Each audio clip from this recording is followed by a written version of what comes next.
தீமோத்தேயு புஸ்தகம் 2வது அதிகாரம் 2வது வசனம். அநேக சாட்சிகளுக்கு முன்பாக நீ என்னிடத்தில் கேட்டவைகளை மற்றவர்களுக்கு போதிக்கத்தக்கதாக உண்மை உள்ள மனுஷரிடத்துல ஒப்புவி அப்படின்ற அழகான ஒரு வார்த்தை. இதுல 3 பாயிண்ட் கொடுக்கிறார். பாயிண்ட் என்னன்னா, பவுல் தீமோத்தேயுட்ட சொல்றாரு, நீ என்னிடத்துல கேட்டவைகளை உண்மை உள்ள மனுஷனிடத்துல ஒப்புவி அப்படின்ற. தீமோத்தேயு பவுல்கிட்ட ஒரு சத்தியத்தை கேட்டிருக்கிறான்.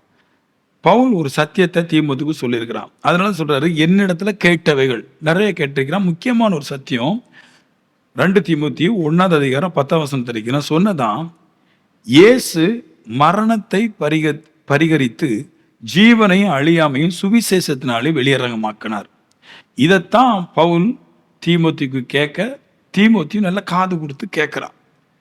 இயேசு மட்டும்தான் மரணத்தை பரிகரிச்சார் அப்படின்ற ஒரு சத்தியத்தை சொல்றார். இந்த மரணத்தை பரிகரிக்கிறதுன்னா மரணத்தை அழிக்கிறது.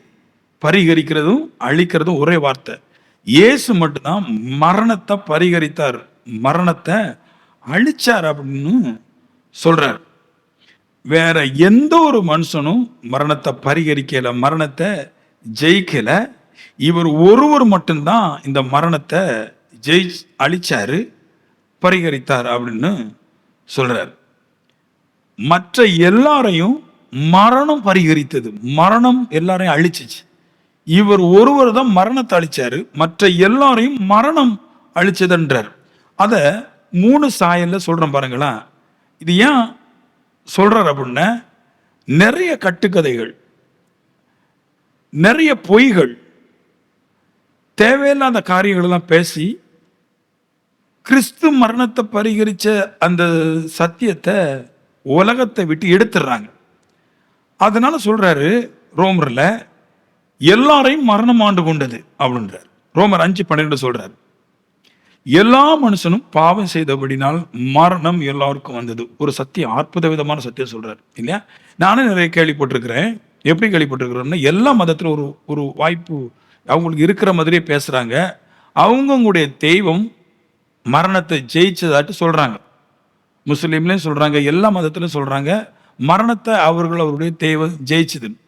ஆனா இங்க பவுல் தீமோத்தேயுக்கு சொல்றாரு, இயேசு மட்டும்தான் மரணத்தை பரிகரித்தார், மரணத்தை அழிச்சார் அப்படின்றார். அப்ப மற்றவங்களெல்லாம் மரணத்தை ஜெயிக்கலையா அப்படின்னு கேட்டா, யாரும் மரணத்தை ஜெயிக்கல, மரணத்தை யாரும் பரிகரிக்கல, மரணத்தை யாரும் அழிக்கல. ஏன் அப்படின்றாருன்னா, எந்த மனுஷன் பாவம் செய்யறானோ அந்த மனுஷனும் மரணம் ஆண்டு கொள்ளும் அப்படின்றாரு. இப்போ பாவமே செய்யாம இருந்தா மட்டும்தான் அந்த மனுஷன் மரணத்தை பரிகரிக்க முடியும். பாவம் செய்யற யாரையும் மரணம் பரிகரிக்கும். இப்போ எல்லாருமே சொல்லலாம், ஒவ்வொரு தெய்வங்களும் மரணத்தை ஜெயிச்சிச்சு, பாதாளத்திலிருந்து எழும்பி வந்துச்சுன்னு சொல்லலாம். ஆனா அந்த தெய்வங்கள் பூமியில வாழும்போது பாவம் செஞ்சாங்களா இல்லையா அதை அறிந்து கொள்ளும் போது இவங்க உலகத்தை ஜெயிச்சாங்களா மரணத்தை ஜெயிச்சாங்களா தெரிய வந்துருது. அதனால சொல்றாரு, எல்லா மனுஷனும், ரோமர் 5:10-12 சொல்ற, எல்லா மனுஷரும், அந்த வார்த்தையை பாருங்களேன், எல்லா மனுஷரும் பாவம் செய்தபடினால் மரணம் எல்லாருக்கும் வந்ததுன்றார். அப்போ எல்லா மனுஷனும் பாவம் செஞ்சிருக்கிற அப்படின்றாரு. உலகத்துல பிறந்த எல்லா மனுஷனும், எல்லாருமே, ஆணா இருக்கலாம், பெண்ணா இருக்கலாம், தேவங்களா இருக்கலாம், தூதர்களா இருக்கலாம், பூமியில இறந்த எல்லாருமே பாவம் செஞ்சிருக்கிறாங்க. எல்லா மனுஷரும் பாவம் செஞ்சபடினால மரணம் எல்லாருக்கும் வந்ததுன்றார். அப்போ சொல்றாரு, பாவம் செஞ்சா மரணம் வரும். ஆமென். அப்ப பாவம் செஞ்சவன மரணம் ஆண்டு கொள்ளும். இயேசு பாவம் செய்யாதனால மரணத்தை அவர் ஆண்டு கொண்டார். இதுதான் பெரிய சத்தியம் சொல்றாரு. இந்த சத்தியத்துல 2 விஷயங்கள் இருக்குதான், ஜீவனும் அழியாம இருக்குதான். இந்த ஒரு சத்தியத்துல மட்டும் 2 கிடைக்குது, ஜீவனும் அழியாம கிடைக்குதுன்றார். மற்ற சத்தியங்கள்ல ஜீவனும் அழியாம கிடைக்காது, இந்த சத்தியத்துல ஜீவனும் அழியாம கிடைக்குதுன்றார். அப்போ இந்த சத்தியம் தான் முக்கியன்றார். பவுல் அவர் சொல்றார், கிறிஸ்து இயேசுதான் மரணத்தை பரிகரித்தாருங்கிற சத்தியத்தை தான் பவுல் தீமோத்தேயுக்கு சொல்றாரு, இந்த சத்தியத்தை உண்மை உள்ள மனுஷனிடத்துல ஒப்புவிக்கின்றார். ரோமர் 5:14 மரணமானது ஆதாம் முதல் மோசே வரைக்கும் ஆதாமின் மீறுதலுக்கு ஒப்பாய் பாவம் செய்யாதவர்களையும் ஆண்டு கொண்டது. இது ரொம்ப கிரகிக்கக்கூடிய அற்புத விதமான ஒரு வசனம். இந்த மரணம் எல்லாரும் இறந்தாங்கன்னு சொல்றான் பாருங்க. நான் சொல்லுவேன், மரியா இறந்தாங்க, மோசஸ் இறந்தாரு இல்லையா, பேதுரு இறந்தாரு, பவுல் இறந்தாரு, பெரிய பெரிய தீர்க்கதரிசிகள்லாம் பரிசுத்தவங்கலாம் இறந்தாங்க. ஏங்கிற கருத்து சொல்ற ஆழமான கருத்து நல்லா கேளுங்க. மரணம் எப்படி எல்லாரையும் சாவடிச்சதுன்றாரு. ஆதாம் முதல் மோசே வரைக்கும். ஆதாம் பாவம் செஞ்சான், அதன் மூலமா அவன் செத்தான். பின்பு அவன் மூலமா பிறக்கிற மனுஷனெல்லாம் பாவம் செய்யறதுனால எல்லாரும் சாகுறாங்க. மோசே வரைக்கும் அப்படின்னா இயேசு கிறிஸ்துவை ஏற்றுக்கொள்ளாத, இயேசு கிறிஸ்து வர்ற வரைக்கும் எல்லா மனுஷனும் சட்டம் அப்படின்ற ஒரு சிஸ்டம் எல்லா மதத்திலும் இருக்குதான். அந்த சட்டங்கிற சிஸ்டத்தில் ஆதாமில் இருந்து எல்லா மதத்திலும் சட்டம் இருக்குது. அந்த சட்டத்துக்குள்ள இருக்கிற எல்லா மனுஷனும் செத்து போயிட்டான்றார். அப்படி சொல்லிக்கிட்டு ஆதாமின் மீறுதலுக்கு ஒப்பாய் பாவம் செய்யாதவர்களையும் ஆண்டு கொண்டது. அதாவது நான் என்னென்ன, ஆதாம் ஒரு பெரிய பாவம் செஞ்சான், அதனால செத்தான் அப்படின்றது இல்லையா. இப்ப சொல்றாரு, ஆதாமுக்கு ஒப்பாக ஆதாம் மீறினது போல நாமளும் அந்த மாதிரி பெரிய பாவம் செய்யாம சின்ன பாவம் செஞ்சாலுமே மரணம் ஆண்டு கொள்ளுமா. ஒரு சின்ன பாவம், ஒரு ஆளை போய் மூடனேன்னு சொன்னாலே மரணம் ஆண்டு கொள்ளுமா, வீணனே சொன்னாலே மரணம் ஆண்டு கொள்ளுமா. அப்போ இந்த உலகத்துல பிறந்த ஒவ்வொரு மனுஷனும் கண்டிப்பா கிரியை மூலமாய் பாவம் செய்யாட்டியும் கூட எண்ணத்துல பாவம் செய்யறான். எண்ணத்துல பாவம் செய்யறவன் வாயினாலையும் பாவம் செய்யறான். இந்த பாவத்துக்கு கண்டிப்பா மரணம் உண்டு சொல்லு. ஒரு மனுஷனை உலகத்துல எடுக்க முடியாது. இப்படி இயேசு கிறிஸ்துவை போலவே பாவம் செய்யாம வாழ்ந்ததும் உலகத்துல யாருமே எடுக்க முடியாதுன்ற, யாரும் கிடையாது. சின்ன சின்ன பாவம் தான் சாவும். ஆதாமுக்கு மீறுதலுக்கு ஒப்பாய் பாவம் செய்யாதவர்களே மரணம் ஆண்டு கொண்டது. ஆதாம் போல பெரிய பெரிய பாவம் செய்யட்டி கூட பரவாயில்ல, சின்ன பாவம். ஒரு மனைவியை ஒரு நேரம் தூசிச்சு பேசினாலும் மரணம் உண்டு. கெட்டின புருஷனை ஒரு நேரம் தூசிச்சாலும் அவனுக்கு மரணம் உண்டு. சின்ன விஷயத்துலயும் மரணம் உண்டுன்றார். அப்ப இந்த சத்தியத்தினுடைய பார்த்தா உலகத்துல கிறிஸ்துவ தவிர யாருமே மரணத்தை ஜெயிச்சிருக்க முடியாது. ஏன்னா எல்லார்ட்டுமே பாவம் உண்டு. அதனால சொல்றது மரணம் எல்லாரையும் ஆண்டு கொண்டுச்சு. ஏன்னா எல்லாரும் சின்ன சின்ன பாவமா செய்யத்தான் செய்வான். அவன் பாவம் செய்யவில்லை என்று ஒருவனும் சொல்ல முடியாது. யோவான் சொல்றார். பைபிள்லே அன்பை பத்தி பேசினது, பரிசுத்தத்தை பத்தி பேசினது யோவான் தான். அவர் சொல்றாரு, நாம் பாவம் செய்வோம் இல்லை என்று சொல்லுவோம்னா பொய்யனா இருப்போம். அப்ப அவரே சொல்றாரு, பெரிய ஒரு தீர்க்கதரிசி அப்போஸ்தலன் சொல்றாரு, நாமளே பாவம் செய்யறோம். எல்லாரோடையும் சிறந்த தீர்க்கதரிசி, எல்லாரோடையும் பெரிய அற்புத விதமான ஒரு தேவ மனுஷன் நாம பாவம் செய்யறோம். அப்போ அவனும் ஆண்டு கொள்ளுது மரணம். அவன் எல்லாரையும் மரணம் ஆண்டு கொண்டுச்சு. யாரும் பூமியில வந்து இறந்துட்டு யாரும் ஜெயிக்கல, மரணத்தை யாரும் ஜெயிக்கல, பரிகரிக்கல. இவர் மட்டும்தான் பரிகரிச்சார். ரோமர் 5:18, ஒரே மீறுதனால எல்லா மனுஷருக்கும் ஆக்கினைக்கு ஏதுவான தீர்ப்பு உண்டாச்சு. நம்ம பிள்ளையெல்லாம் கெட்டு போச்சு இல்லையா. எப்படி கேட்டீங்கன்னா, பிள்ளைங்கள் கெட்டு போல, அது தானா கெடல, நம்ம தான் கெடுத்தோம். எப்படின்னா, நம்ம டிவி பார்ப்போம்ல, பார்த்தோமா இல்லையா, டிவி பார்த்தோம், படம் பார்த்தோம், நாம சண்டை போட்டோம், நாம மது அருந்தணும். இதனால என் பிள்ளை கெட்டு போச்சுன்னா அதனால தான். ஒரே மீறுதல்னாலே எல்லா மனுஷனுக்கும் ஆக்கினைக்கு ஏதுவான தீர்ப்பு உண்டாச்சு. ஆதான் பாவம் செஞ்சான். இப்போ அவன்கிட்ட நம்ம வர்றதுனால அவனுடைய ரத்தமும் அவனுடைய பழக்க வழக்கமும் நம்மளே பாவம் செய்ய வைக்குது. இப்போ நாம பாவத்துல பிறந்திருக்கிற மனுஷன், நம்மகிட்ட இருந்து பிறக்கிற பிள்ளைக்கும் பாவ ரத்தம் ஓடுது, பாவ மாம்சம் ஓடுது, கேரக்டரும் பாவமா இருக்குது. இந்த ரெண்டும் சேர்ந்து அவங்களுக்கு எடுத்துருது. இது ஆதாம்கிட்ட இருந்தே வருது. ஆதாம் கேரக்டர்லையும் பாவமா இருக்கிறான், அவன் ரத்தத்திலையும் பாவம் இருக்குது. இவன் அவன்கிட்ட பிறக்கிற எல்லாரும் அவன் ரத்தமா பாவமா பிறக்கிறதுனாலையும் அவங்களுடைய சுபாவத்திலே வர்றதுனாலையும் எல்லா மனுஷனும் பாவம் செய்யறான். பாவம் செஞ்சு ஆக்கினைக்கு தீர்ப்பு உண்டாயிட்டு, மீறுதல்னாலே பாவம் உண்டாயிட்டு, மரணம் உண்டாயிட்டு. அப்போ யாரும் தப்ப முடியாது. மனுஷன் ஆதாமிட்டு இருந்து வந்த மனுஷனுக்குள்ள இருந்து வந்த மனுஷன் பாவம் செய்யாம இருக்க முடியாது. பாவம் செய்யறதுனால மரணத்தை விட்டு தப்ப முடியாது.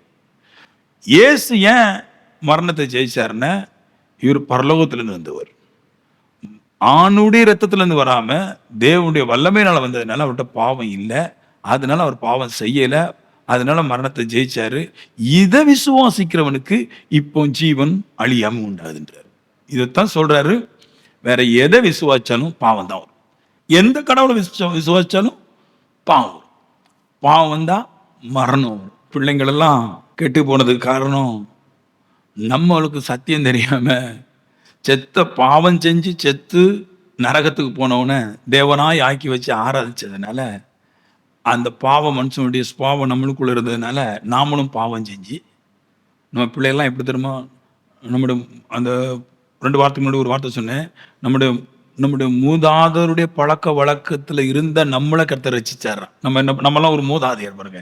நம்ம தாத்தா மாருக பாட்டி மாருக என்ன சொன்னா பேர பிள்ளை அப்படியே கூட்டிட்டு வா மக்களே மக்களே வா அப்படி கோயிலுக்கு போகலான்னு கூப்பிட்டு போவாங்க. அந்த அது பிரச்சனை என்னன்னா, கோயில்னாலே அங்க கடவுள் இருப்பாருன்னு சொல்லக்கூடாது இல்லையா? பரிசுத்தர் தான் கடவுள். நம்ம வந்து கோயிலுக்கு போனா எம்ம பிள்ளை சரியாயிருன்னு தூக்கிட்டு போனா சரி வராது. ஆமென்னு சொல்லுங்களேன். நம்ம கோயிலுக்கு தூக்கிட்டு போறாரு நிறைய பேர். அங்க கொண்டு போய் இங்க கொண்டு போய் கெடுத்துடுறது. ஆண்டவர் சொல்றாரு, நம்ம வளர்க்க வேண்டியது எங்க வளர்க்கணும்னா, பாவம் செய்யாத தேவனாகிய கிறிஸ்து இயேசுட்ட பரிசுத்தர்ட்ட கொண்டு போய் வளர்க்கணும். சொல்லி சொல்லி வளர்க்கணும். நீ இப்படித்தான் இருக்கணும், இப்படித்தான் பார்க்கணும். நம்மளே அங்க போயிட்டு அங்கவே எல்லாம் பாவம் செஞ்சுக்கிட்டு நம்ம எல்லாம் பாவம் செஞ்சு முடிச்சாச்சு. அப்புறம் பிள்ளைங்கிட்ட ஃபீல் பண்றது, நம்ம எதனால பாவம் செஞ்சனே தெரியாம பிள்ளைங்கள கொண்டு விடுறது. நம்ம நீ நினைக்கிறாங்க நம்ம ஃபுல்லா பாவம் செஞ்சு ஆண்டாச்சு, இனி நம்ம பிள்ளைங்களையா கடவுள்கிட்ட நடத்தணும். நீ கடவுள்கிட்ட நடத்தினா தப்பு, நீ கோயில்ல கொண்டு போய் நடத்தின தப்ப முடியும். நடத்துறது சத்தியத்துல நடத்தணும், அப்பதான் தப்பு வைக்கப்படணும். தவிர ஆலயத்துல கொண்டு போய் தப்ப முடியாது. நடத்துற சத்தியத்துல நடத்தணும். இயேசு கிறிஸ்து மட்டும்தான் மரணத்தை ஜெயிச்சாரு. அதனால நம்மளுக்கு ஜீவன் வருது, அதனால நம்மளுக்கு அழியாமை வருது. இதை விசுவாசிக்க எப்படிப்பட்ட சத்தியம் பாருங்களேன். இந்த சுவிசேஷத்தை கேட்க கேட்க விசுவாசிக்க எனக்கு ஜீவன் வருதுன்றார், நன்மைகள் வருதுன்றார், எனக்கு ஒரு ஸ்ட்ராங் மைண்ட் வருது, நான் ஜெயிப்பேன். இது உள்ள வர வர சொல்லும். ஒரு பக்கம் பாவம் இழுக்கும், இது சொல்லும் பாவத்தை விடு, குடிக்கிறத விடு, ஊர் சுத்துறத விடு, உலகத்தை விடு, அதை விடு, இதை விடு, சீட்டு போடுறதை விடு, அதை விடு, இதை விடுன்னு இது ஜீவன். இவரை குறித்து படிக்க இதுதான் ஜீவன். இது எனக்குள்ள போராடுது, சொல்லுது அதை விடு, இதை விடு, அப்படி பண்ணு, இப்படி பண்ணு, அப்படி பண்ணு, இப்படி பண்ணு, இப்படின்னே. இதுக்கு மேல இது ஒண்ணு செய்யும் பாருங்க. வெக்கமாய் தோன்றுகிற இந்த காரியத்தினால உங்களுக்கு என்ன கிடைச்சிது அப்படின்னு பைபிள் ஒரு வசனம் இருக்கு. அதாவது நான் குடிக்கிறது, வெறிக்கிறது, ஊர் சித்துறது, படம் பார்க்கறதெல்லாம் ஒரு காலத்துல வெக்கமா தெரியாது, அதுதான் தெய்வீகமா இருக்கும். ஆனா கிறிஸ்துவுடைய சுவிசேஷத்தை படிக்கும்போது இது வெக்கமா தோணுது. வெக்கமா தோணும் போது இப்போ மைண்ட்ல வருது, இதை செஞ்சு மனைவிட்டையும் கேவலப்பட வேண்டியதா இருக்குது, சர்ச்சிலையும் கேவலப்பட வேண்டியதா இருக்குது, சி அப்படின்ட்டு விட்டுறான். இப்படிதான் போகுது, புரியுதா? இப்படிதான் போகுது. இந்த வசனத்துல இவ்வளவு பவர் இருக்குது. ஆனா இதை யாரும் படிக்கிறது கிடையாது. இவ கிறிஸ்து இயேசுடைய காரியத்தை படிக்க எனக்கு ஜீவன் அழியாமை எல்லாம் எனக்கு வந்துட்டே இருக்கு இல்லையா? 2 என்ன சொல்றாரு, எது எப்படி வருதுங்கிற சொல்றாரு. இந்த ஜீவனும் இயேசு கிறிஸ்து மரணத்தை பரிகரிச்சார் இல்லையா? அப்புறம் வந்து ஜீவனும் அழியாம எப்படி வருதுன்னா, நல்லா இங்கதான் பாயிண்ட் வைக்க போறோம். அநேக சாட்சிகளுக்கு முன்பாக நீ என்னிடத்தில் கேட்டவைகளை மற்றவர்கள் போதிக்கத்தக்கதாக உண்மையுள்ள மனுஷனுக்கு ஒப்புவின்னு சொன்னார்ல.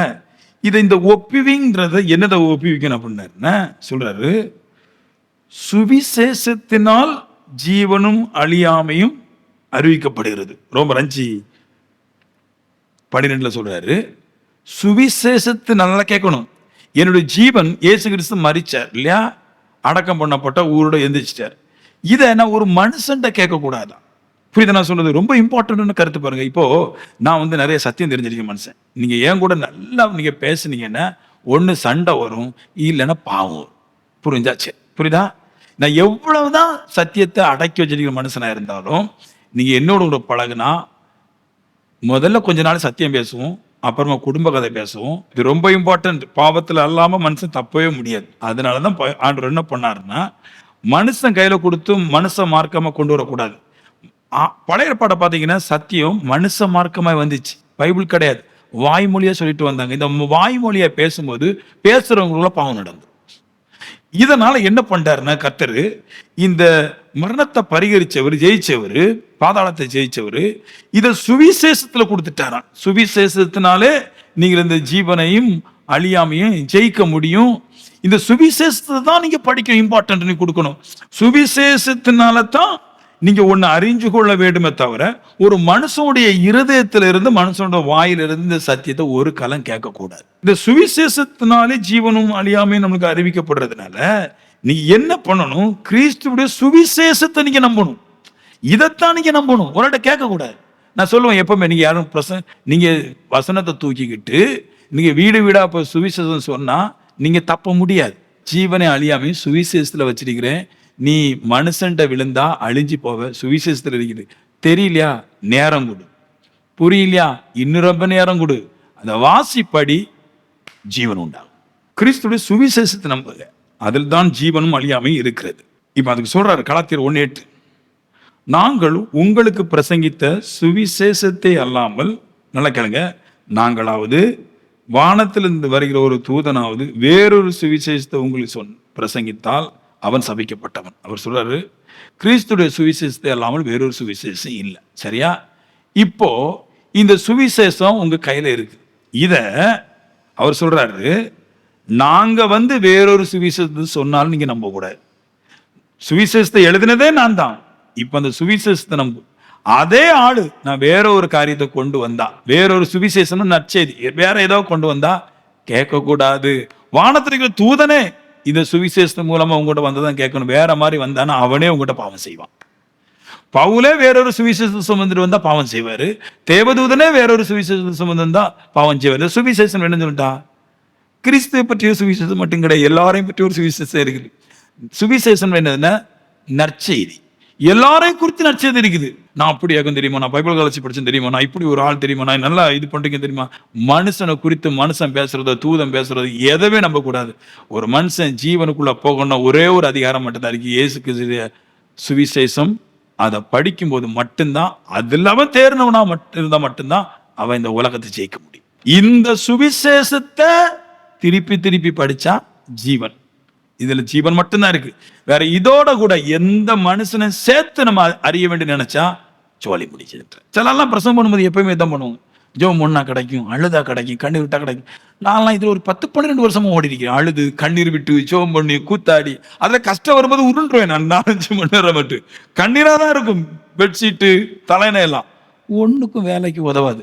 அப்புறமா தெரிஞ்சிச்சு பிள்ளைய வளர்க்க வேண்டிய முறையில வளருன்னு சொன்னாரு. அதான் பிள்ளைய வளர்க்க வேண்டிய முறையில வளர்க்காண்டான். அதோடைய ரெவல்யூஷன் அது இல்லை. ஒரு தூணை நல்லா சொல்லி தர பாருங்க, ஒரு போஸ்டர் ஸ்ட்ராங்கா நட்டிட்டா அது கூட இருக்கிறது தானா நிற்கும். போஸ்டே ஆடிட்டு இருந்தா பக்கத்துல நிக்கிறது நிக்க. நம்ம பிள்ளைங்கெல்லாம் கெட்டு போன காரணம் அதுதான். நம்ம சுவிசேஷத்துல ஸ்ட்ராங்கா நின்னா நம்மகிட்ட கண்டிக்கிற நேரத்துல கண்டிப்பும், அன்பு கூறுற நேரத்துல அன்பும் பிறந்து வந்துருக்கும். நம்மளுக்கே சுவிசேஷத்துல நம்ம இல்லாதனால நம்ம எல்லாத்தையும், மனுஷன் மேல நம்பிக்கை. நிறைய பேர் என்ன பண்ணுவாங்கன்னா தானா மாறுவான். ஆமென் சொல்லுங்களா. அவன் தானா மாறுவான். 2 3 கர்த்தர் பார்த்துக்குவாரு. 4 அவர் சித்தம் போல நடக்கும். 5 எல்லாம் அவர் அறிந்தவர், எல்லாம் எங்களுக்கு தெரியும். பைபிள் எது கொடுத்துருக்கீங்கன்னா எல்லாத்தையும் நீங்க அறிஞ்சு கொள்ள, நீங்க அறிஞ்சிட்டு நின்னாதான் அது சாத்தியமாகின்ற. ஒரு மனுஷன் வேறு எந்த காரியத்தை பேசினாலும் அவன் சபிக்கப்பட்டவன். வேறொரு சுவிசேஷத்தை கொண்டு வந்தான்னு சொல்லிட்டு வேறொரு சுவிசேஷம் இல்லையே அப்படின்றாரு. சுவிசேஷம் தான், ஆனா சுவிசேஷம் இல்லை அப்படின்றாரு. வேற மனுஷனை பத்தி பேசுறது, மனுஷன் நல்ல சேரான்னு சொல்றது சுவிசேஷம் தான். அப்புறம் சொல்றது சுவிசேஷம் இல்லை. மனுஷனோட தோலை உரிச்சு பார்த்தா எப்படி அசிங்கமா தெரியறானோ அதை மனுஷனை பத்தி ஒரு 2 நாள் பேச்சாச்சுன்னு அப்புறம் அசிங்கமா தான் தெரியும். வேறொரு சுவிசேஷம் இல்லைன்றாரு, அதனால நம்பாதன்றார். அடுத்த பண்ணி சொல்றாரு, இத பவுலுக்கு நீ சொல்லணும். சொல்லிக்கிட்டு சொல்றாரு, இந்த சுவிசேஷத்தை உண்மை உள்ள மனுஷனிடத்துல ஒப்புவி. அதாவது இந்த வசனம், அந்த வசனத்துல இருக்கிற வார்த்தை, யார் யாரு சுவிசேஷத்தை வசனத்துக்கு மேல தாகமா இருக்கிறாங்களோ, சுவிசேஷத்தை ஏற்றுக்கொள்ள விருப்பமா இருக்கிறாங்களோ, அவங்ககிட்ட போய் ஒன்னே ஒன்று சொல்லு, கிறிஸ்து இயேசு மட்டும்தான் மரணத்தை ஜெயிச்சாரு, பரிகரிச்சாரு, எல்லாமே இந்த சுவிசேஷத்துல இருக்கு, இதை படிங்க. எங்களை நீங்க கண்டு கூட பார்க்காதீங்க, எங்களை தேடி பார்க்காதீங்க, இதுல எல்லாமே இருக்குது. நீங்க நேரத்தை கொடுத்து காத்திருந்து நீங்க இதை படிச்சு உணர்ந்து கொண்டால் இந்த உலகத்தை நீங்க ஜெயிக்கலாம். பவுலுடைய காலகட்டத்துல பிசாசை துரத்தும் போது ஒருத்தனுக்கு ஒரு பிசாசு பார்க்கிறவன் தன்னுடைய எஜமானனுக்கு மிகுந்த ஆதாயத்தை வருவித்து கொண்டிருந்தான். அந்த எஜமான் தெய்வ வார்த்தையை கேட்க ஆசையா இருந்தான். அதனால பவுலையும் அவனோடு இருந்தவனை கூப்பிட்டு இந்த வேத வசனத்தை கொஞ்சம் விளக்கி சொல்ல முடியுங்கன்னு சொன்னபோது அவன் வேத வசனத்தை விளக்கி சொன்னபோது ரசிக்கப்பட்டான். இப்படி யாராவது ஒரு மனுஷன் இருப்பான், சுவிசேஷம் கேட்க ஆசையா இருப்பான். அவன்கிட்ட கொஞ்சம் சுவிசேஷத்தை விளக்கி சொல்லிட்டு இந்த சுவிசேஷத்தை கொடுத்துட்டா சர்ச்சைக்கு வர போறான். நம்ம சுவிசேஷம் சொல்ற ஆளெல்லாம் சுவிசேஷத்தை வெறுக்கிறவன் போய் சொல்றோம். அதனால அவன் வர மாட்டேன்றான். சுவிசேஷத்தை கேட்கிறவன்ல போய் சொல்லணும். சுவிசேஷம் கேட்கிறவன் கொஞ்சம் சொல்லிட்டு கொடுத்துட வேண்டியதான். எப்ப நீ பார்த்துக்கணும், நம்ம பேசுறாலாம் பார்த்தாச்சு, நான் சர்ச்சைக்கு வர மாட்டேன், அவனை திருப்பி போய் கூப்பிடுறது. ஆண்டவர் சொன்னாரு, போங்க உலகம் சுவிசேஷம் சொல்லுங்க, உங்களை யார் ஏற்றுக்கொள்றாங்களோ அவங்களுக்கு சுவிசேஷம் சொல்லுங்க, கேட்கலன்னா காலில் இருக்கிற தூசியை தட்டி விட்டு கிளம்புனா நம்ம மறுபடியும் அதே வீட்டுக்கு தான் போவோம். எப்படியும் ரசிக்கப்படுவாங்க, எப்படியும் எத்தனை வருஷம் ரசிக்கப்படுவான், அவன் ரசிக்கப்படாண்டான். என்னைக்கு சுவிசேஷத்தை வேண்டாங்கிறோம் அன்னைக்கு அவன் வேண்டாம். சுவிசேஷத்தை வேணுங்கிறவன் ரசிக்கப்படுவான், நம்மளும் ஜீவன் அடைகிறோம், அவனும் ஜீவன் அடைகிறான். என்னைக்கு மனுஷ மார்க்கமா போறோமோ அன்னைக்கு ஜீவ மார்க்கம் போயிடும். நான் யாரும் உள்ள ஏத்துறேன், இதைத்தான் விடிய விடிய படிப்பேன், விடிய விடிய படிச்சுட்டே இருப்பேன். சுவிசேஷம் உள்ள வந்து ஆளு பிடிக்காது, உங்களுக்கு தெரியாது. இதெல்லாம் நான் அனுபவிக்கிறேன். சுவிசேஷம் உள்ள வந்தா மனுஷனை பிடிக்காது. ஏன்னா மனுஷன் ஒண்ணு பேசுவான், சுவிசேஷம் ஒண்ணு பேசும். மனுஷன் அழியாமை பேசுவான், சுவிசேஷம் ஜீவனை பேசும். மனுஷன் மரணத்தை பத்தி பேசுவான், இது நித்திய ஜீவனை பேசும்.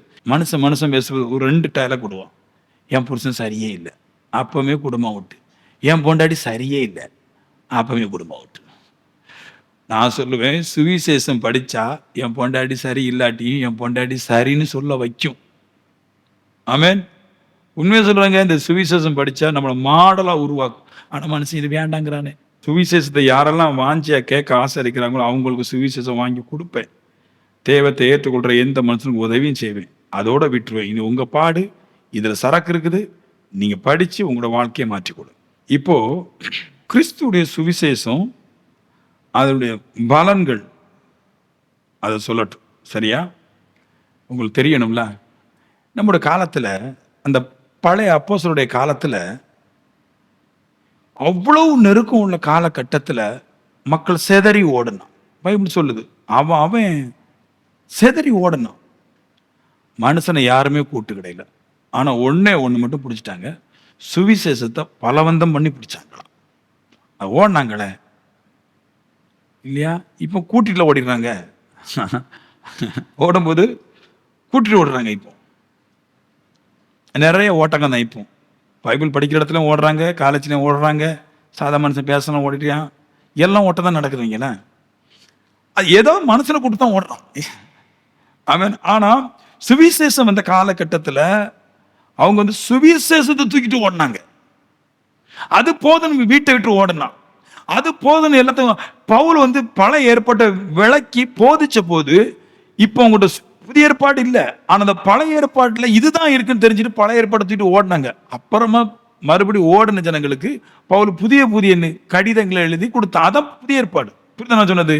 அவங்க அந்த சுவிசேஷத்தை அப்படியே இந்த பழைய ஏற்பாட்டை தூக்கிட்டு டோரான்றாங்க. அது டோரா தூக்கிட்டு ஓட்டுறாங்க. ஏன்னா அவன் டோரால தான் போதிக்கிறான். இதுல இருந்தா இவ்வளவு சத்தியம் இருக்குதுன்னு அதை தூக்கிட்டு ஓடினாங்க. மனுஷனே வேண்டாம், கொஞ்சம் விவரிச்சு குடிச்சோன்னா தூக்கிட்டு ஓடினாங்க. அதுக்கு பின்னாடி அதில் இருக்கிற சரியான விவரங்களையும் கற்றுக்கொண்டு ஒவ்வொருக்கும் ஒவ்வொரு ராஜ்யங்களும் ஒவ்வொரு சபைகளுக்கும் எழுதி கொடுக்குறான். அப்ப என்ன பண்ணாங்களா? இப்ப பாருங்க, நீங்க அதை பண்ணணும் பாருங்க. சுவிசேஷ பலனுக்கு முதல்ல வார்த்தை சொல்லுங்க. லூக்கா 16:16 போயிருங்க. லூக்கா 16:16. இது உங்களுக்கு ரொம்ப ரொம்ப இம்பார்ட்டன்டான விஷயம். நான் சொல்ல, மனுஷனை போட்டு கொஞ்சம் தள்ளி வச்சுக்கிட்டு இந்த சுவிசேஷத்துக்கு டைம் கொடுங்கன்றேன். கண்டிப்பா வெற்றி பெறுவோம், 100% வெற்றி பெறுவோம். இந்த சுவிசேஷத்தை கையில் எடுத்து வாசிக்கிற மனுஷன், இதை தியானிக்கிற மனுஷன் பாக்கியவான்னு சொல்லுது. இது மேல நம்பிக்கை இருக்கிற மனுஷன் பாக்கியவான்னு சொல்லுது. இதுக்கு மேல ஒரு பவரை, ஒரு ஆற்றலை, ஒரு வல்லமையை அதுக்கு மேல நம்ம கண்டிப்பா வைக்கணும். வீட்டில் இருக்கிற சிறியோர் பெரியோர் எல்லாருமே இதை கண்டிப்பா வாசிக்கணுன்றார். லூக்கா 16:16. தேவனுடைய ராஜ்யம் சுவிசேஷமாய் அறிவிக்கப்பட்டு வருகிறது, யாவரும் பலவந்தமாய் அதிலே பிரவேசிக்கிறார்கள். தேவனுடைய சுவிசேஷம் பிரசங்கிக்கப்பட்டு வருது இல்லையா? அது என்ன பண்றாங்களா? பலவந்தமாய் அதில் பிரவேசிக்கிறார்கள். அதாவது என்ன வந்தாலும் ஏது வந்தாலும், யார் என்னை பிடிச்சு நிப்பாட்டினாலும், என்ன அதிகாரம் என்னை பிடிச்சிருந்தாலும் சுவிசேஷத்துக்குள்ளாக பலவந்தமா போறாங்களாம். அதாவது எப்படின்னா, நான் இந்த சுவிசேஷம் வச்சிருக்கேன் பாருங்களா, நீங்க பாருங்களா, இதை வச்சிருக்கீங்களா? இப்போ ஒரு நீங்க மெசேஜ் கேட்டா, மெசேஜ் பேசுறவனு பிடிக்கும், ஆளையும் பிடிக்கும், சரியா? அந்த சொல்ற வாயம் பிடிக்கும் வைங்களா. ஆனால் இந்த சுவிசேஷனை வைக்கும்போது, இந்த சுவிசேஷன் நீ பாருங்க, இதை படிக்கும்போது அப்பந்தான் மொபைல் வரும். அப்பந்தான் என் மனசுக்குள்ள சொல்லும், இல்லை நாளைக்கு படிச்சுக்கலாம், இன்னைக்கு தூங்கு அப்படி சொல்லும். இதை வாசிக்கும் போகும்போது தான் வேற யாராவது போனை போட்டு, அதுவும் முக்கியமா இதை வாசிக்க தொடங்கும் போது தான் முக்கியமான போனை போடுவார். யாருடைய போன் வந்தா சுவிசேஷத்துக்கு கீழே வைப்போமோ அவருடைய போனை கரெக்டா பிசாசு தட்டி விடும். ஆனா அன்னைக்கு இருந்த சுவிசேஷர்கள், சுவிசேஷத்தை ஏற்றுக்கொண்டவங்க, அவங்க பலவந்தமா இதுக்குள்ள போனாங்களாம். இதை பலவந்தம் பண்ணி தான் இதுக்குள்ளே போக முடியும். ஏன்னா நித்திய ஜீவன் நெருக்கமானது. நான் சொல்லுவேன், நித்திய ஜீவனுடைய வாசல் தான் இந்த பைபிளு. இது ரொம்ப நெருக்கமானது. போகும்போது எல்லாத்தையும் உதறி தட்டிவிட்டு தான் போகணும். இதில் இருக்கிற ரகசியங்கள் புரிய புரிய இன்ட்ரெஸ்டாக மாறும். இதை படிக்க படிக்க இன்ட்ரெஸ்டாக மாறும். நான் சொன்ன எல்லா சுவிசேஷத்தை பார்க்கலும் இந்த மாதிரி உபதேசம் இருக்குல்ல பாருங்களேன், இந்த நல்ல கதைகள் பேசுகிறோமே அதை பார்க்கலும் இந்த இருதயத்துக்கு தேவையான இந்த உபதேசங்கள் ரொம்ப முக்கியம். இதை பிடிச்சிக்கிடுங்க, இதை பிடிச்சிக்கிடுங்க, இதை பிடிச்சிடுங்க, பலவந்தம் பண்ணுங்கன்றது. ஆனால் பண்ண மாட்டோம். வரும் நம்ம என்ன பண்ணுறோம் தெரியுமா? ஒரு ஐடியா இப்போ பாருங்கள், ஒன்று சொல்கிறேன். நம்ம என்ன பண்ணுறோம்னா, சர்ச்சுக்கு வந்து பாஸ்டர் சர்ச்சில் போய் ப்ரேயர் பண்ணிட்டு வந்தால் எதாவது நடக்காதா, சர்ச்சில் போனால் பாஸ்டர் எதை நம்மளும் சொல்ல மாட்டாரா, நடக்காதா, இந்த ஃபீலிங்கை அப்படியே எடுத்து குப்பையில் போட்டுரும். சர்ச்சில் நடக்கும், சர்ச்சில் நடக்கும். ஆனால் ஒருக்கா தானே நடக்கும். சர்ச்சில் நான் வந்து சொன்னால், நீங்கள் ஞாயிற்றுக்கிழமை வரீங்க, நான் சொல்கிறேன் நடக்குது, வியாழக்கிழமை வரீங்க சொல்கிறேன் நடக்குவீங்களேன். எல்லா நாளும் இது நடக்கும். சுவிசேஷத்தை கவனமாக கேட்கறதுனால. லூக்கா 4:18 தரித்திரருக்கு சுவிசேஷம் பிரசங்கிக்கும் படி அப்படின்றார். தரித்திரருக்கு நல்லா கேளுங்களேன். நம்ம ஊரில் இருக்க தரித்திரமார்கள்லாம் இருக்கிறாங்கல்ல, அவங்க என்ன பண்ணுறாங்கன்னா, நல்ல நிறைய பணக்காரங்களாம் கையில் வச்சிருக்கிறாங்க. அவங்கள பார்த்தா அன்பாக பேசுவாங்க. மாமா நல்லா இருக்கிறீங்களா, இது எங்கள் சித்தப்பா, இது எங்கள் மாமா. அவர் என்னதான் தர போறாரு? தந்தாலும் வட்டி வாங்க போறாரு, திரும்பி பணத்தை வாங்க போறாரு. இங்கே சொல்லுது லூக்கா 4:18 தரித்திரருக்கு சுவிசேஷம் அறிவிக்கப்படுது. ஏன்னா இந்த சுவிசேஷம் தரித்திரம்னா ஐஸ்வர்யனை மாற்றும். இங்கே ஒருவர் சொல்றாரு, ஏன் வறுமையோடு இருக்கிறீங்க, ஏன் பிரச்சனையோடு இருக்கிறீங்க? தரித்திரருக்கு சுவிசேஷம் பிரசங்கிக்கப்படுகிறது. இந்த சுவிசேஷம் உங்களை பெரியவனாய் மாற்றும். இது படிக்கலாம் வீட்டில இருந்து. நல்ல எண்ணங்கள் தருங்க, நம்ப மாட்டாங்க. இது கொண்டு வரன்னு சொன்னா நம்ப மாட்டாங்க. இது அதிகமா படிக்க படிக்க நம்மளுக்கு அந்த உணர்வுகள் வரும். வேலைக்கு போவாதவன் போவான், ஜெபிக்காதவன் ஜெபிப்பான், கடவுள்கிட்ட ஐஸ்வர்யத்தை கேட்காதவன் கேட்பான். இது சுவிசேஷம் கொண்டு வருதுன்ற. அதனாலதான் பல வந்தமா இதுக்குள்ள போறாங்க. சும்மா இருக்க 5000 சம்பளத்துக்கு வேலைக்கு போறாங்க, நான் போக வேண்டாம். இதை விடிய விடிய படிச்சு ஜெபம்ன்ட்டு ஏறி கண்டிப்பா வரும். ஆனா அதுக்கு நம்பிக்கை வேணுமே. நான் ஆராதிக்கலாம், கடவுள்கிட்ட ஆராதிக்க போகல, என் வாழ்க்கையை மாற்றணும். இதுக்கு இது நல்லா இருக்குன்னு போனேன். அங்க ஆராதனை நல்லா இருந்துச்சு, ஆராதிச்சேன். நிறைய பேர் ஆராதனைக்கு போறாங்க, அங்க அதான் தப்பு. நம்மளை மாற்றுவதற்காக தான் போகணும். சர்ச்சுக்கு எதுக்கு போறோம்னா, என்னை வேற ஒரு மனுஷனை மாற்றணும். தேவனுடைய சாயல்ல நான் மாறுவதற்கு போறேன். மாற போகும்போது ஆராதனை இவைகள் எல்லாம் எனக்கு இன்ட்ரெஸ்டா மாறும்.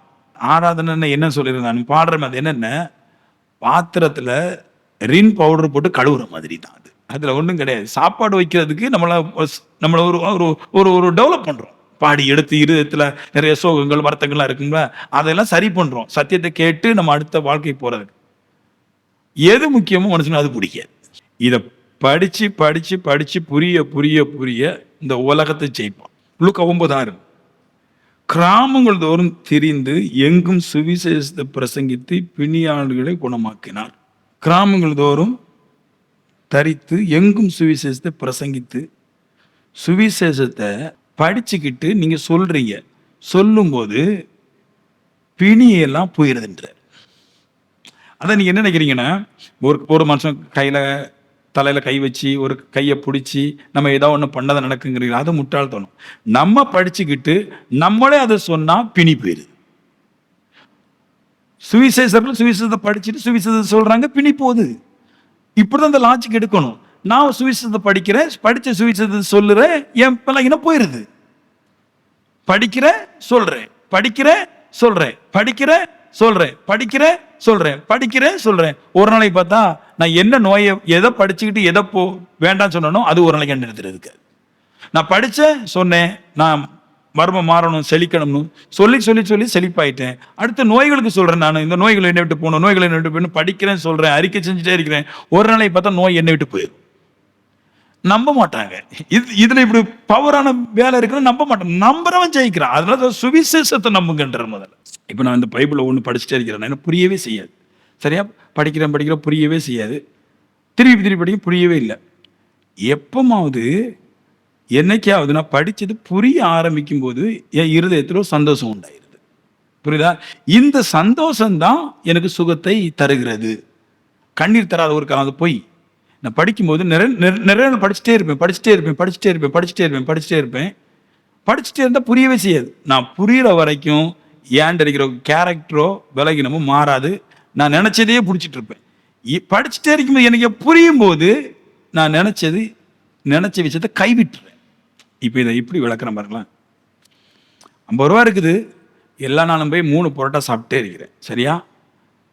ஒரு நாளைக்கு 2000 வரும்போது பீஸா சாப்பிட்றேன், இவன் புரோட்டாவை கைவிட்டுறேன். இதான் இதான் இதோட வேலையே. என்னைக்கு இந்த ரகசியம் புரிய ஆரம்பிக்குதோ, நம்முடைய இருதயத்துல சூப்பரா இருக்குதே, இந்த இதுல ஒரு விஷயம் இருக்குது அப்படின்னு தெரிஞ்ச உடனே நம்முடைய பழைய நினைவுகள் எல்லாம் டவுன் ஆயிடும். அதாவது சுவிசேஷத்தை வாசிக்கிறவனுக்கு இது நடக்கும். அதே இது தப்பா படிச்சுக்கிட்டாலும் வேலைக்கு ஆகாது. நிறைய பேர் தப்பா, இந்த வியாக்கியானம் ஃபுல்லா தப்பா இருக்கும், அதுல ஆள் திருந்த மாட்டான். சரியான வியாக்கியானம் வந்தாதான் அவன் திருந்துவான். நான் சொல்லுவேன், எந்த மார்க்கமா காசு வந்தாலும் அதுல மரணம் கண்டிப்பா ஒளிஞ்சிடும். கிறிஸ்துவுடைய மார்க்கமா காசு வந்தா அதுல ஜீவன் இருக்கும்.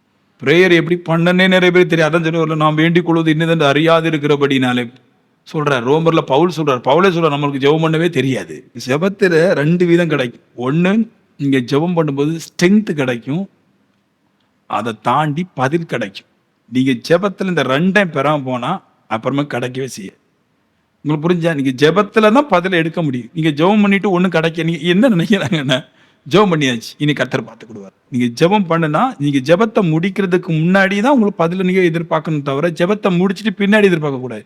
ஜெபத்திலே தான் பதில் வரணும். தேவன் பேசுறது 2 தான். ஒன்று தீர்க்க தரிசனம், இன்னொன்று சரியான சொப்பனம். இப்படிதான் பேசணும். நீங்க ஜெபத்துல இது கிடைக்கணும். ஜெபம் பண்ற நேரத்தில் இது கிடைக்கலாம், நம்ம கிடைக்கவே செய்யாது. சுவிசேஷம் என்னதுன்னா, ஆவியானவர் நம்மளோட தெய்வ வார்த்தையை பேசுறாரு. இதுக்கு பேர் தான் சுவிசேஷம், சரியான சுவிசேஷம். ஆவியானவர் நம்மளோட பேசுறாரு, சரியா வசனத்தை பேசுறாரு. இத எப்படி இந்த பிசாசெல்லாம் துரத்துறாங்க பாருங்க. பிலிப்பு அப்போஸ்தலர் நடவடிக்கை, இது நல்ல ரகசியம் பாருங்க. அப்போஸ்தலர் நடவடிக்கையில 8வது அதிகாரம் 5, 6, 7 வசனத்துல பிலிப்புடைய பிரசங்கத்தை ஒரு மனமாய் உற்று கேட்டாங்க.